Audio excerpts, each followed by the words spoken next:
in relation to that also. The voices of children and young people, which are often very hidden and marginalised, have actually been the centre of some research studies during COVID-19, such as the COVID Under 19 Worldwide Study, which involved over 270,000 children and young people all around the world. And here in Australia, the Children's Commissioners in Victoria and New South Wales, for example, have been capturing and recording the voices and experiences of children and young people.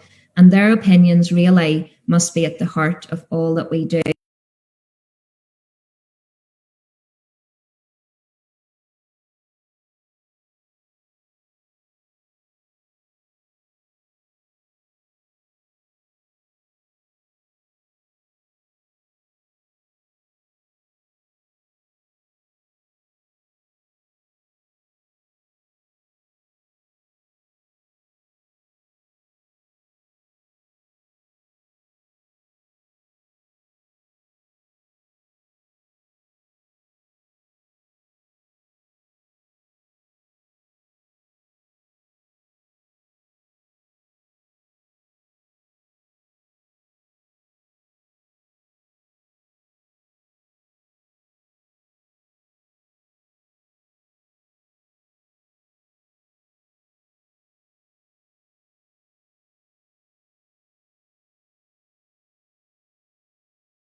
have a great membership of across Australia, so we're national, and we've been able to engage quite well in understanding the issues for our families and children across nationally, what was going on during COVID-19. So we've got two sort of things that we looked at, and one was we did a survey with a lot of our member orgs, so I'll give you the results of those surveys, as well as we did fortnightly, because we really wanted to understand the issues of what was going on, what was impacting our services running to meet the needs of our children, and then also what they were seeing for our children.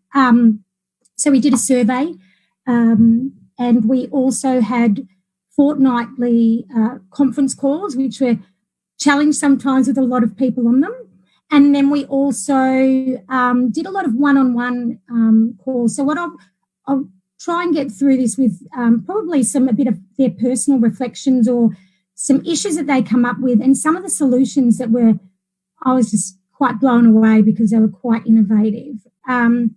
So I guess for our mob, we were the highest risk, I guess.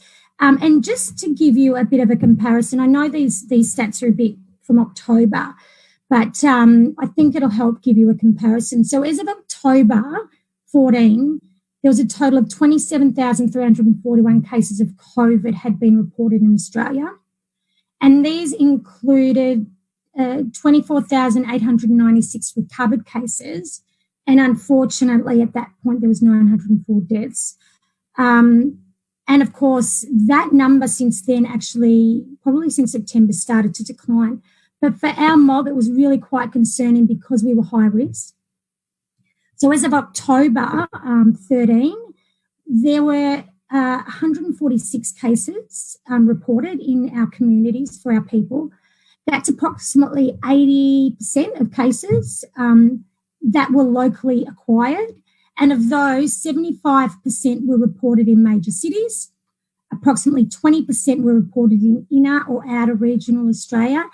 And 1% were reported in remote or very remote Australia. And 4% were reported as interstate travel. So approximately 20% of all cases are reported as being acquired overseas, with approximately half of those associated with the cruise ships, which I won't go into.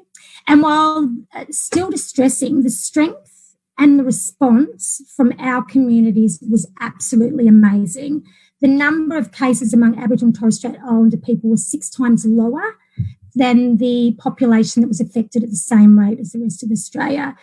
So we had one of the lowest rates of COVID-19 within First Nations people within the world, which I think is a real testament and strength to our people.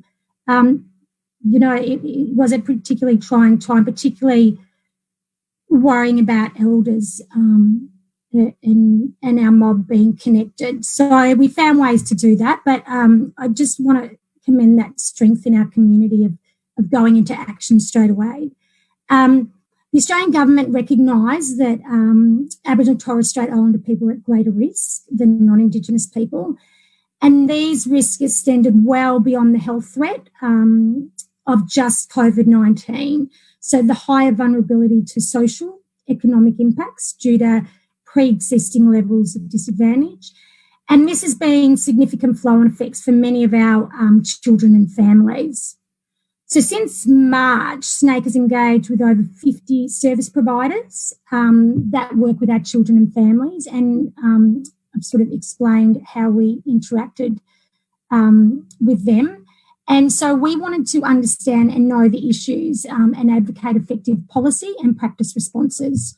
So many of our ACOs found innovative ways to adapt their service delivery model to support our families and kids in their community, despite having limited additional supports and resources provided to them in the really early stages. So key issues that arose from the engagement I'm going to highlight and the awareness. And I'm also going to tell you a bit about what we would recommend as responses.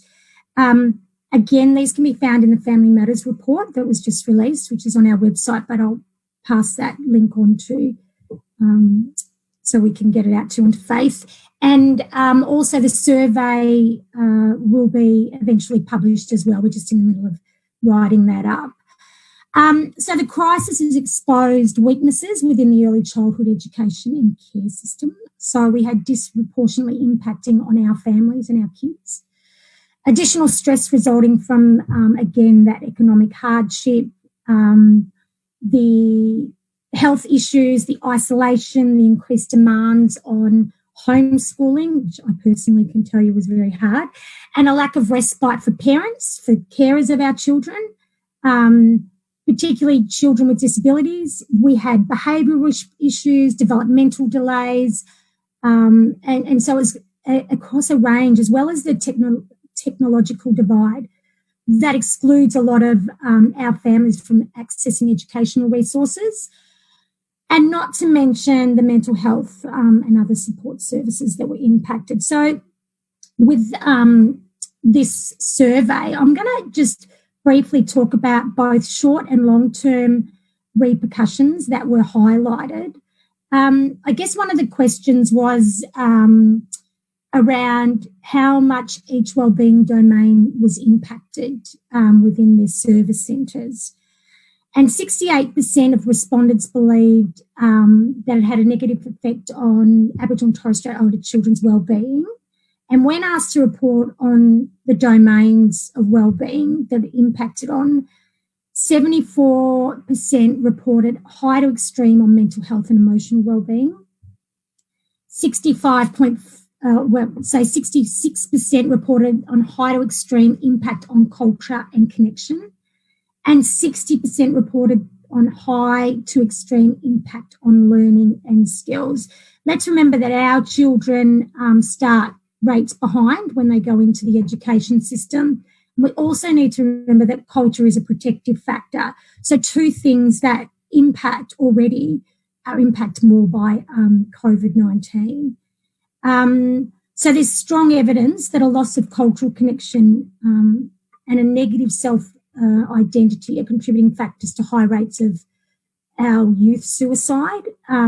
So interrupted family and cultural connections can have dire impacts on the mental health and wellbeing if they're left unaddressed. Some of our recommendations around out of that survey would be the governments invest in additional resources in community-controlled organisations to address mental health and the wellbeing of families during and in recovery of COVID-19, that we have additional therapeutic supports to provide for young kids and infants in particular, and we need to recognise the harmful impact of the pandemic on the developing brain.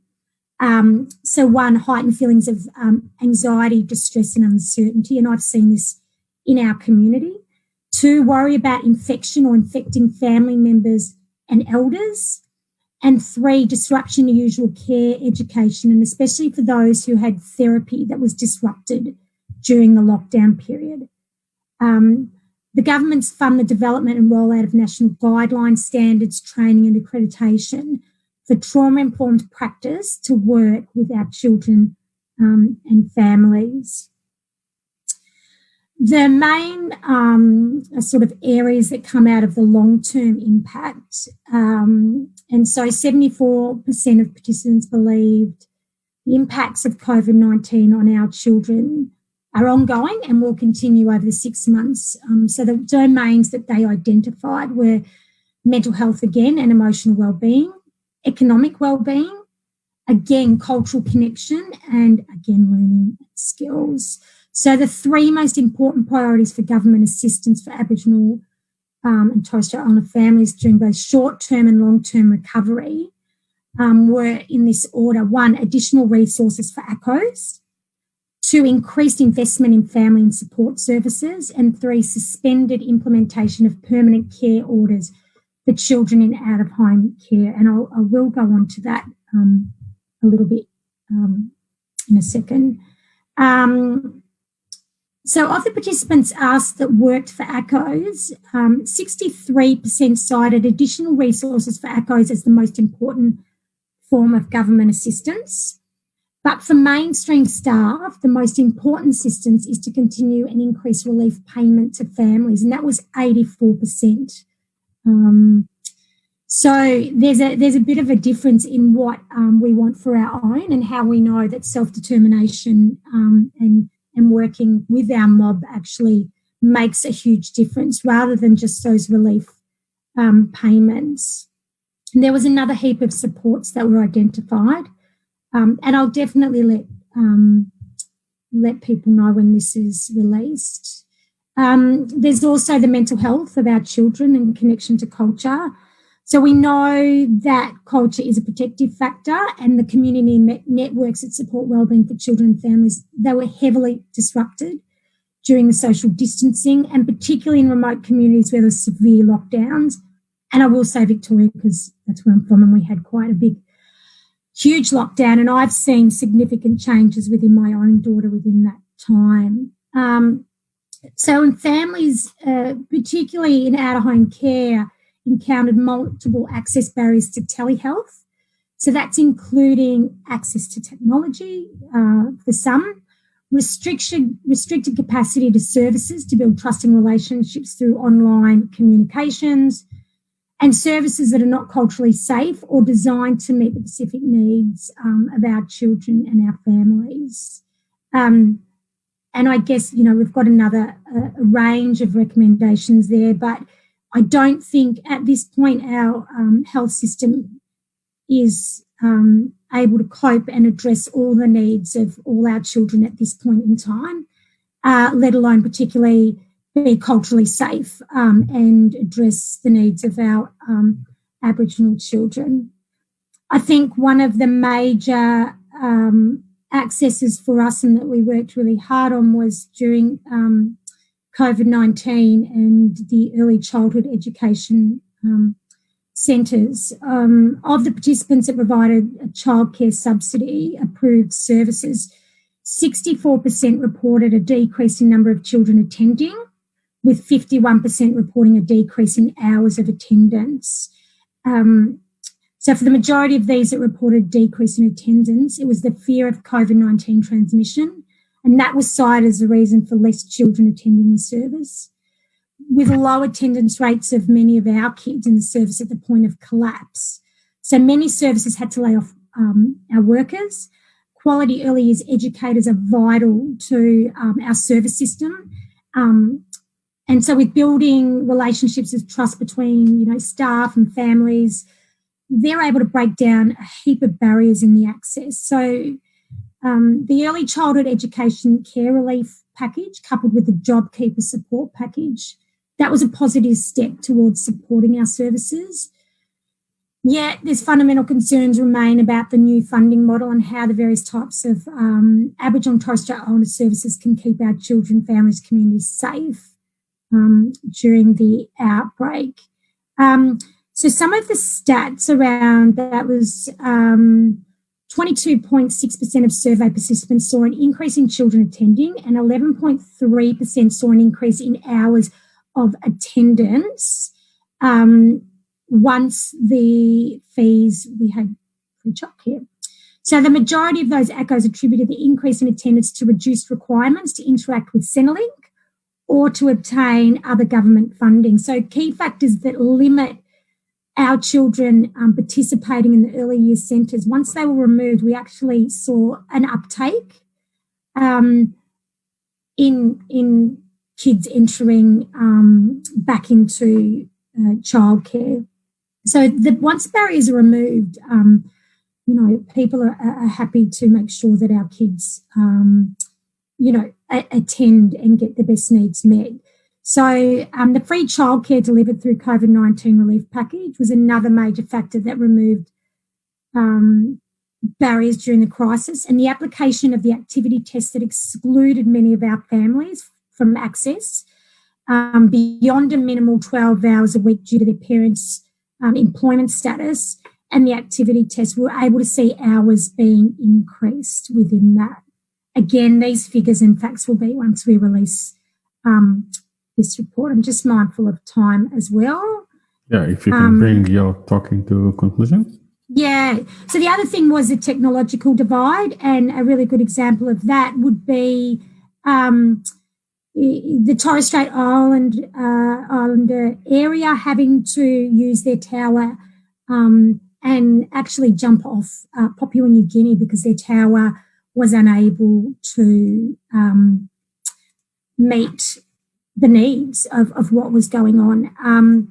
Sorry, I just looked at the time then and realised, I think Commissioner Hollonds pointed out the closing the gap. Now, there is some really good strategies there for us to be able to hold government now accountable and look at different ways of doing things. And I hope I got a majority of stuff in there, but there's always more. But again, I'll pass on the links to the reports for you. So thank you again for inviting me and the time that I've been able to spend. So thank you.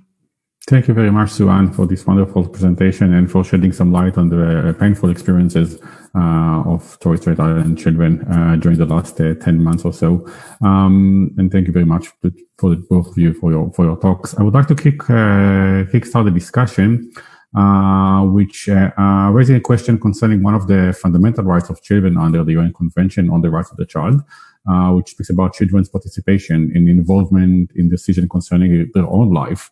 And this is a question for both of you, essentially, which is what role at all did children play in your line of work? And I appreciate that Commissioner Hollonds just started her work.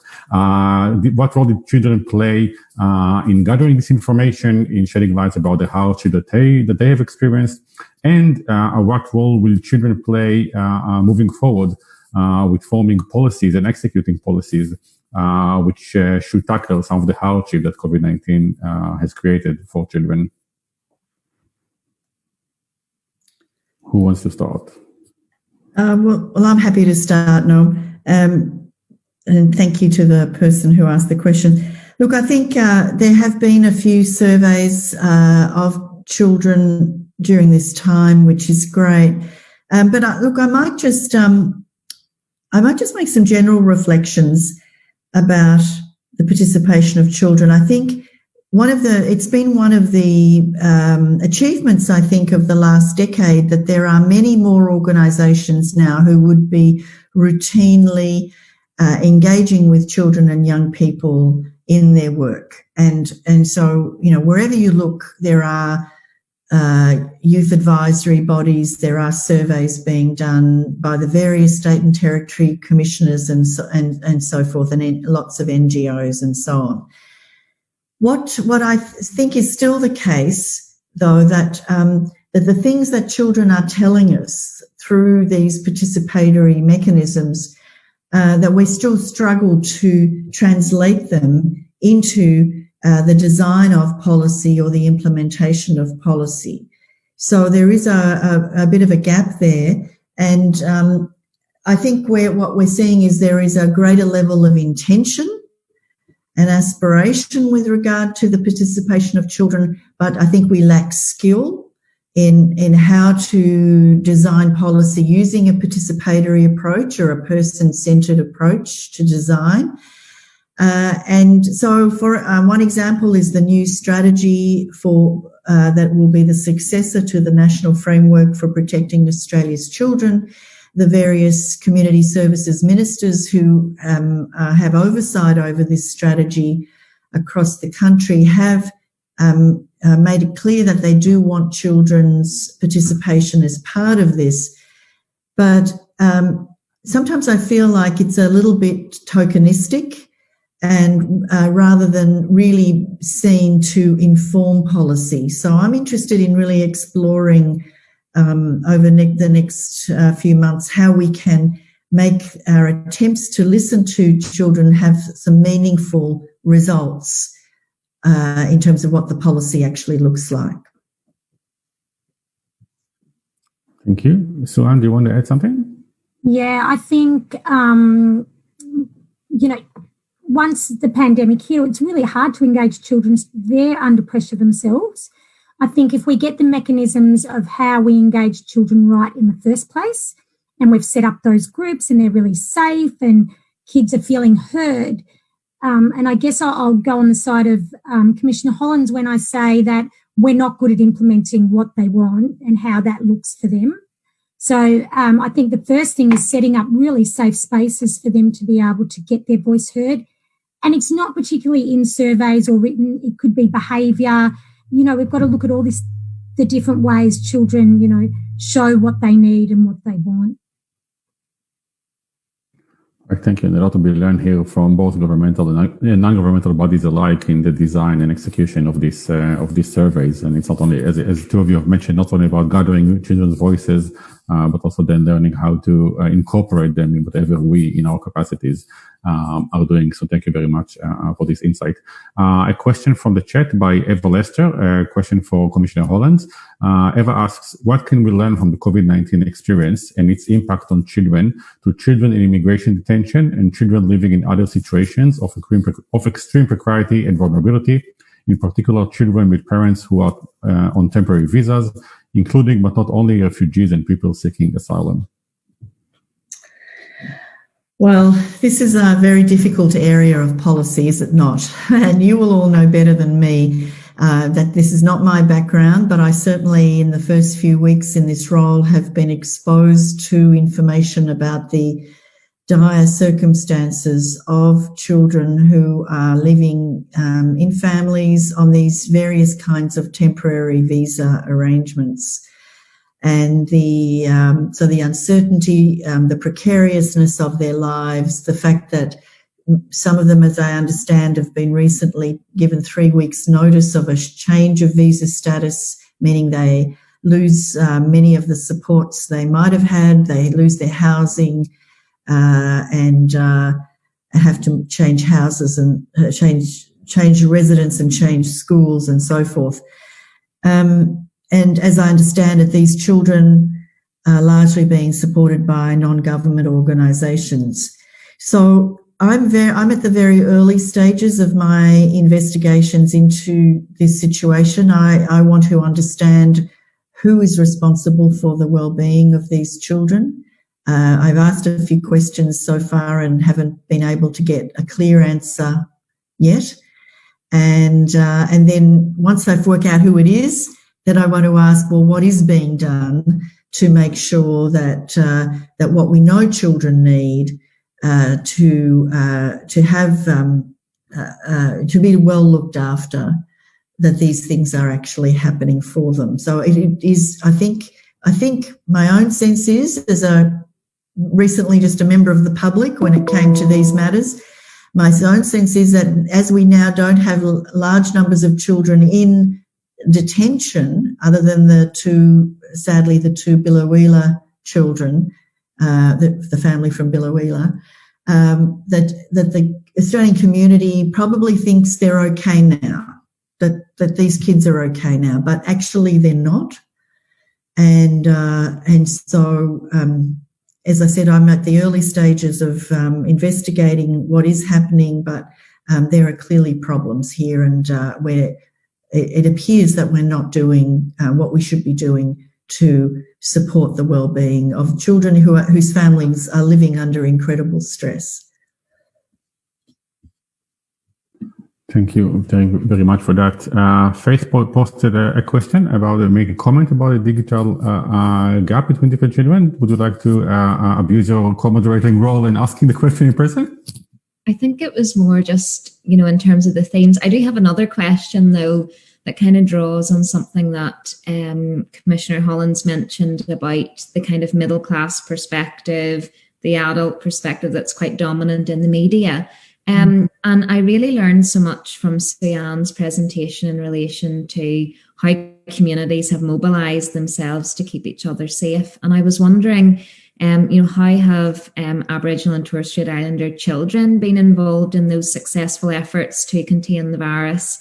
And also to build on the media point, in Victoria, we have had a lot of demonisation of migrant communities, and they have experienced extremely harsh lockdowns in social housing, that there has been a presence of police and army in communities. And we know that there are legacies in relation to trauma associated with policing in communities and the over-policing and the differential policing. So I was just wondering, Sue-Ann, if you've kind of any thoughts on the kind of media attention and the demonisation of certain communities, and also to how children in your community have been part of the efforts to contain the virus. Yeah, I think because we are a collective and everything we do is really connected to community and elders and family, the lockdown has been because of our elders, or because we know the rates of illness and there would be, most of our families are generational in the house. So, like from my own experience, my daughter was so fearful of going back to school. What if I contract COVID and give it to Nan? And so, we've had to, we got through that. And that's a difficult thing, and I'm able to explain that. But unfortunately, it's that fear that's driven our communities to be so safe. And I don't think anybody's really worried about the demonisation at this point. I think people have blocked that out and gone, we need to sort of do this for ourselves, and we need to move forward for ourselves. And, kids and even our elders even though they're pressing the buttons, I can't hear you, I can't see you, you're on mute, everybody's getting used to the technology. It is funny when you're on it. But, that's how people have been able to communicate. I think the biggest factor we've lost in this is cultural connection. People either being on country or going home to country and, constantly hearing it, and they go, I can't, what if I go in and I'm the one that takes it in there? So now that borders are open, we're seeing a little bit different, but the resilience of our people is just, and our kids see that. Our kids see how resilient our elders are. So I think that's a really big factor. Hope that answered your question. Faith. Thank you so much, Sian. Thank you. Another question from the chat by Colleen Gribble from Save the Children. Essentially, what Colleen is asking is asking for your comments about the lack of planning, in emergency planning that takes into account the rights and interests of young children, infants, and babies. And I was wondering if you have any comments about not only about what happened again in the past, but about some of the issues that you have mentioned so far about the mental health toll that closure of education facilities and homeschooling had on young children, but now the changes to childcare subsidies that might affect childcare attendance for young children.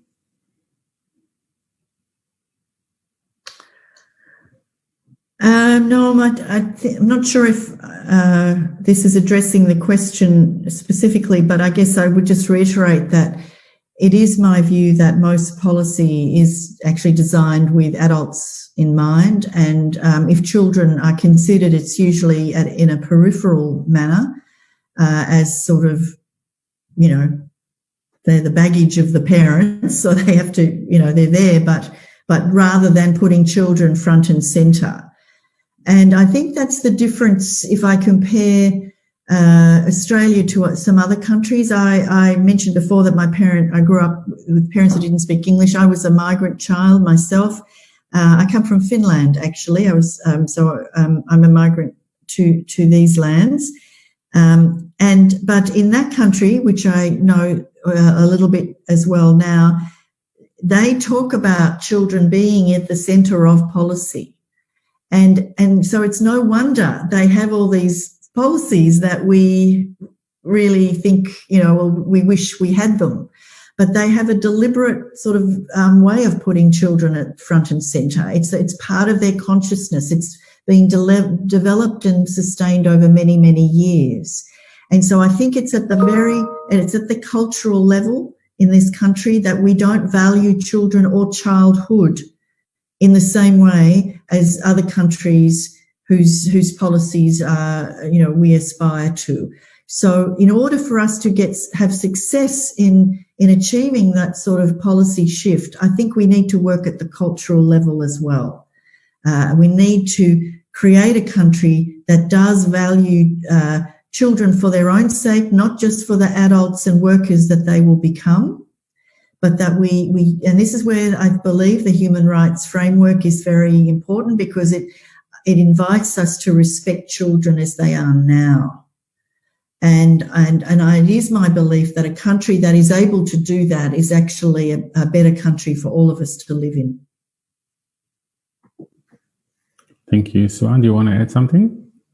I think one of the highlights for me was a community, particularly around young children, not asking for money, not asking for, anything that was valuable. All they wanted was nappies and formula.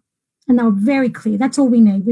We can't buy it. How do we get it in here for our young children? And that was families worried about the needs in an emergency situation in a remote community, about the needs of their children. So, and I agree that, generally people talk a lot about families, not particularly the child, and the child's needs get lost within this family situation. And I think we need to remember that we need to bring it back, because that child, no matter how old, has rights as well. Some of the horrific stories about children being removed during lockdown, but you weren't, particularly in Victoria, you weren't allowed to move, but they were moving them to foster care placements or kinship placements, yet you weren't allowed out of the house. And, some of those rights of those children, when other things could have been done rather than removing the child. But, of course, the child's safety was first and paramount. So. Thank you. I think going back to what Commissioner Hollonds said, one of the obligations that Australia took upon itself when ratifying the Convention on the Rights of the Child is not only to implement it, but also to make it well known to its own agencies and employers, but also to civil society and others. And that's part of and not fulfilling its role is what perpetuates the invisibility of children that Commissioner Hollonds alluded to. This is partly why we are having this program in the last 3 years. Is trying to enshrine the notion that children are human beings, and therefore we should protect the rights of all children in Australia, and using this human rights framework to change the positionality of children in our society. Question from Patrick R., one of our own, wondering if either Commissioner Anne or Sue-Ann can answer whether the National Indigenous Australian Agency has reached out and sought advice on implementing of the convention and some of the concluding observations that the Committee on the Rights of the Child made about Australia, or if there has any contact between the agencies. Yeah, I'm not sure if the National Indigenous Australians Agency has reached out in that. I'm not aware of any conversations, but we are part of making sure our member voices are heard within all these strategies. And part of that would be making sure that the rights of our children are embedded in all those strategies across the board. So I hope that. And that's basically, the base of a lot of our work as well, making sure the rights of the child are being met. So I'm not aware of this agency having reached out to the Australian Human Rights Commission. However, I did reach out to them when I started and had a meeting with them. Okay, thank you. So we are looking forward to this cooperation in the future and something to report on in one of our next webinar. Thank you very much, Commissioner Hollander and Sue-Ann Hunter, for your wonderful presentations and engagement in this conversation. Faith, you would like to conclude? Thank you to both of our speakers and to all of the participants as well. The chat box has been, really alive with lots of comments and questions, which, we'll share afterwards. And what a learning experience in terms of both of the presentations. And thank you to both of the speakers. Sue-Ann is actually an alumni of the in-person training that we had. And I personally wish both of you well in your each of you have new roles. So congratulations on those and the work that you'll continue to do to put children and young people's needs and voices at the centre. I'd like to now pass over to Patrick from DTP, who's just going to conclude the session for us. Thanks, Patrick.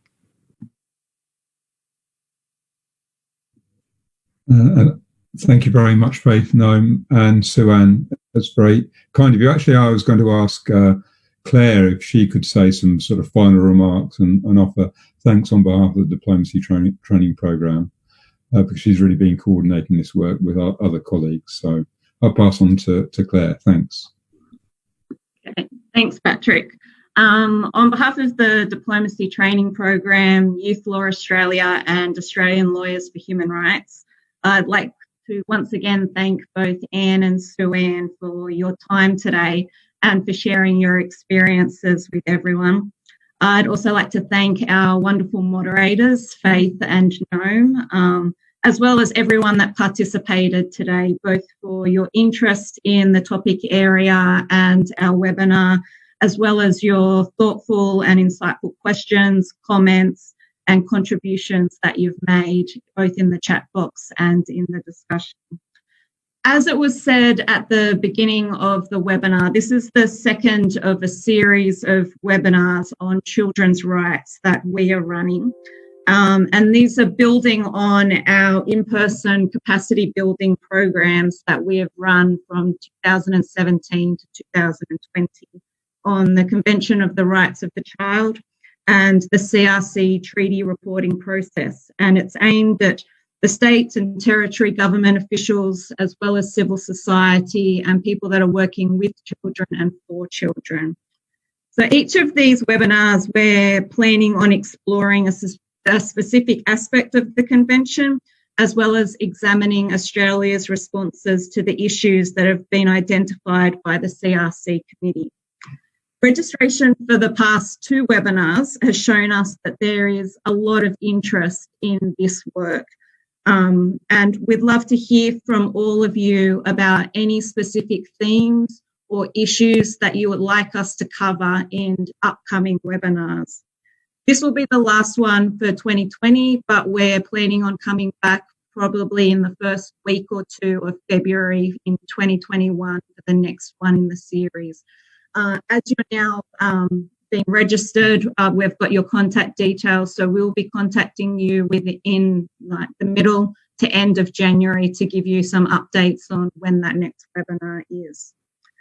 As I said, this was part of our in-person training, and obviously COVID has put an end to that for us in 2020. But we're hoping that we'll be able to recommence the in-person training, which is a 2-day intensive training program early in 2021.